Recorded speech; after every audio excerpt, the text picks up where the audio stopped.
يا صباح الفل على احلى متابعين في الدنيا، عاملين ايه؟ يا رب تكونوا بخير او مساء الخير على كل حبايبي اللي بيشوفوني النهارده. بقى والله قاعده كده عماله افكر اعمل اكل ايه، والله ما عارفه.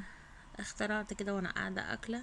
انا يمكن عملت اللحمه دي معاكم في القناه قبل كده، لكن الرز ده ما عملتوش معاكم قبل كده. هنعمل بقى اللحمه دي عايزه اقول لكم سخنه مولعه، مش عارفه اقطعها.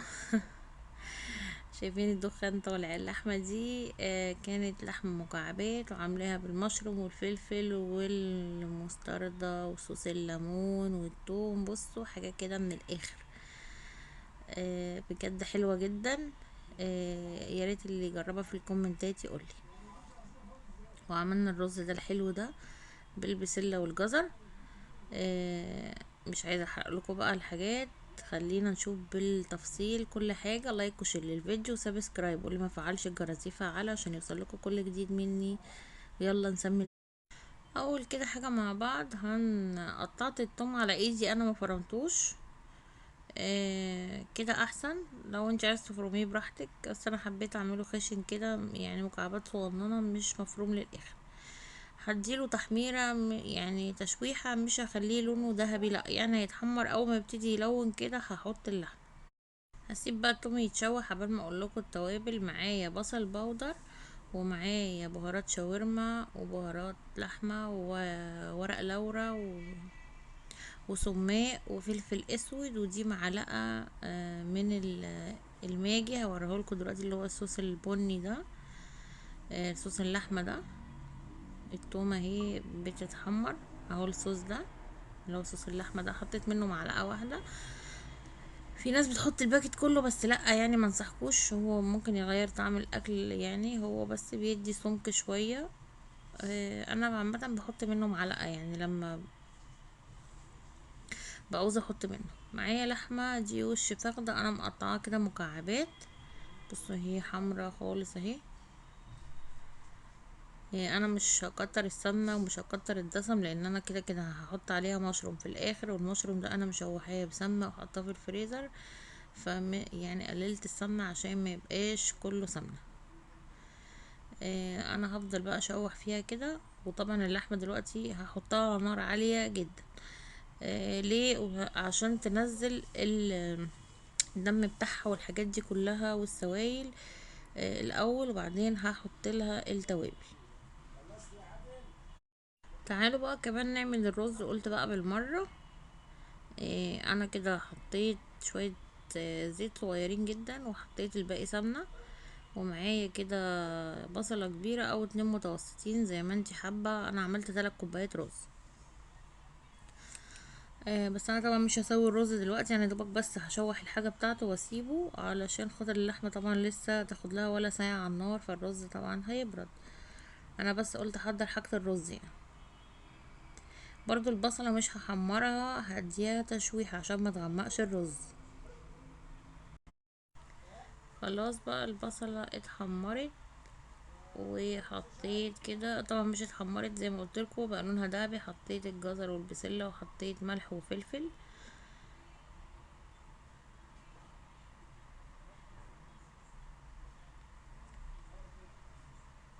الجزر كان فريش. انا بصراحة ما بحبش اشيل الجزر في الفريزر، غير لو عندي كمية وكده ممكن اشيله، بس الحاجات معينة، يعني لو هعمل مثلا صينية سمك، هعمل عدس كده، يعني للضرورة، يعني الحاجات اللي هي ايه هتتسلق على النار اصلا، وكده كده العدس هيتضرب فمش هيبان. فبالنسبة لي كده يعني مش اكتر. حاجات كتيرة مبحبش افرزها بصراحة، يعني السبانخ والملوخية والحاجات دي، ما يعني فرزتها كذا مرة ولقيتها مش زي الفريش برضو بصراحة. هحط كده ورقتين ماجي. حطيت واحدة من دي واحدة من البودر دي، وهفضل اشوح كده كتير كتير. انا بس جهزتها كده زي ما وريتكم. البصلة يدوبك دبلت، ابتدت هتلون كده. رحت حاطه الجزر وحاطه البسله وحاطه الملح والفلفل والماجي. هفضل اشوحهم كده برضه، لما احس ان هم اتشوحوا خالص هروح طافيه عليهم، ولغايه بس ما اللحمه تدخل على السوا. وهرجع اغسل الرز واحطه يتشوح برضو معاهم شوية، وبعدين اغلي مية في الكتل واحطها. طعمه طلع حلو قوي. جربوه هيعجبكم جدا. ممكن تعملوا جنبه اي حاجة، مش لازم اللحمة امه مشروم. خلاص بقى البصلة اهي لونها برضو فاتح، ما مش غامقة. انا قلتلكوا هديها تشويحة بس، واحط كده الجزر عليها، وبرضو هحط البسلة برضو. خلاص بقى اللحمة اتشوحت ونزلت ميتها وخلاص ابتدت تلزق، فبقى احط الليمون. لو بتحبيها فيها مزازة جامدة حطي اكتر من ليمونتين، حسب برضو الكمية اللي انت عاملاها. انا حطيت ليمونتين كبار. لو انت عاملة بقى كمية، طبعا بصي هو على كل نص كيلو لحمة هتحطي ليمونة كبيرة، لو الليمون صغير حطي ليمونتين. فانت بقى شوفي الكمية اللي انت عاملاها قد ايه، واحكمي انت بنفسك. يعني لو عاملة كيلو هتحطي 2 كبار ليمونتين كبار او 4 صغيرين، عاملة اكتر هتحطي اكتر. الليمون كمان الايام دي ما شاء الله كبير وفيه مية. حط كده التوابل. عايزه اقول لكم اللحمه ام توم دي بتفكرني بالبسطرمه. انا بحب اعمل البسطرمه بالليمون. لو محدش يعرفها، هي بتتشوح بسطرمه، بتشوحيها بالسمنه وتعصري عليها ليمون، وتحط لها ربع كوبايه ميه تغلي غلوه وخلاص، وتقفلي عليها وتاكليها، بتبقى حلوه قوي. انا البسطرمه يعني بعملها بالليمون وبالقوطه وبالبيض، ليها كذا طريقه يعني. برضو هشوح كده معاها كده برضو التوابل مع الليمون. اللحمه دي بصراحه من الحاجات اللي بحبها قوي وبتبقى حلوه جدا. مش حابه المشروم، اعملي الطريقه دي من غير المشروم براحتك. حابه تحطي الجزر والبسله في اللحمه كده وتخلي الرز ابيض، برضو براحتك. يعني عادي، ممكن تعملي الطريقه دي، ممكن تعملي دي، مفيش مشكله. بس كان الرز حلو مع الخضار والبصل، فشارب من بعضه، فكان طعمه حلو بصراحه. انا عملته قبل كده معاكم الاكله دي، بس كانت برز ابيض.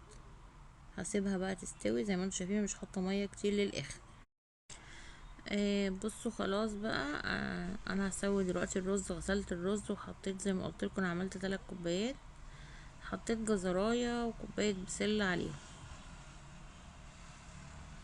حابه تكتري الجزر اكتر من كده براحتك، بس هو يعني كانت الجزرايه كبيره فكانت حلوه عليها كده. طبعا انا مش مشوحه البصله جامد، مش مخليها لونها ذهبي، انا خليتها يدوبك تتشوح بس كده تدبل.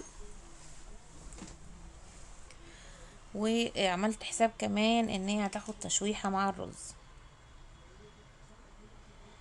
حتى هتلاقوا في الاخر ان الرز لونه مغمقش، يعني بقى لونه اوف وايت كده، مش لونه غامق ولا حاجة. هو بس عشان طبعا البصل وعشان الجزر والبسلة، فطبعا لازم يغير لونه شوية، بس مش عادي يعني لونه ابيض برضه. هفضل برضو اشوح كده واديها تشويحة. من المستحب انك تحطي مية سخنة، ما تحطيش على الرز مية ساقعة عشان ما يتكسرش ويعجن. نظبط بقى ملحه. شوحنا الرز كويس، هنحط بقى المية من الكتل. شايفين المية سخنة ازاي؟ طبعا انتوا عارفين ان الرز المصري بياخد كوباية، والبسمتي بياخد من كوباية ونص لكوبايتين. لو انتي نقعاه الرز البسمتي هتحطي كوباية ونص، لو مش نقعاه هتحطي كوبايتين. آه انا طبعا هسيبه يغلي وبعدين هوطي عليه. وظبطت ملحه زي ما قلت لكم كده، ما تكتريش المية عشان الرز ما يعجنش منك. بصوا الرز اهو اتشرب خلاص. انا بوريكم لازم تسيبوا فيه شوية مية صغيرين. المرحلة دي خلاص بقفل عليه على العين الكبيرة، وبغطي بقى عليه على العين الصغيرة، وبسيبه يستوي منه لنفسه. وفي رز بيحتاج مية تانية، وده تقريبا رز ريحانة، انا ما بحطلوش مية تانية، هيستوي على كده. اللحمة بقى استوت. هحط بقى الفلفل ده اخر حاجة. انا دايما بحب احط الفلفل اخر حاجة. والمشروم بقى اهو. انا حطاه في الفريزر. طبعا انا خزنته معاكم قبل كده بطريقتين، تخزنيه في التلاجة وفي الفريزر. هبقى اسيب لكم اللينك بتاع الحلقة في التعليق مثبت، عشان اللي حابب يعرف تخزين المشروم وكده. طبعا انا عملت حساب ان المشروم متجمد وهينزل ميه وكده، فما رضيتش احط ميه تاني، فقلت بقى انا هغطي عليه 5 دقايق بس علشان المشروم يفك، ومش هياخد حاجة اصلا. دول كان اخر حاجة حطيتهم. هغطي عليه كده وهسيبه بس يغلي غلوة وارجع تاني عشان احط اخر حاجة معاه. خلاص بقى اخد غلوة زي ما انتوا شايفين، والمشروم فك خالص، وهو شايفين حتى بتاع سخن جدا. هحط بقى اخر حاجة معانا، هنحط المستردة. طب انا ما عنديش مستردة، خلاص مش مشكلة. ممكن تحطي صويا صوص، ما عندكيش الاتنين، عايز تحطي الاتنين عادي براحتك.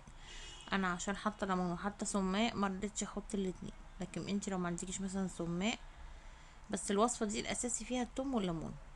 الباقي بقى دي حاجات زيادات، السماق والصويا صوص والمستردة، والرز اهو ما شاء الله استوى. خلاص غرفنا الاكل اهو. بجد اكله حلوه جديده، تاخدش وقت، سهله جدا. ناس كتيرة مش بتعملها، فلو عملتيها في عزومات مثلا جنب حاجة هتعجبهم قوي. دايما تفكري ان لازم تعملي حاجات جديدة، متعمليش حاجات تقليدية. وزي ما قلت لكم ما بتحبوش المشروم براحتكم، عايزين تحطوا رز يبقى ابيض تحطي البسلة على الجزر مع الوصفة دي تمام، مفيش مشكلة. آه، بجد البسلة مع الرز والجزر حلوة. انا بصراحة ما عملتهاش قبل كده، فطقت في دماغي يعني، عجبتني بصراحة وحلوة جدا. وممكن زي ما قلت لكم تعملوا الرز ده مع وصفة الرز ده مع اي نوع تاني غير اللحمة دي. لايك بقى وشير للفيديو وسبسكرايب، واللي ما فعلش الجرس يفعله عشان يوصلكوا كل جديد مني. واهلا وسهلا باي حد جديد في قناتي، شرفتوني. يا رب النهارده تكونوا استفدتوا باي معلومة لو صغيرة قد كده. سلام عليكم.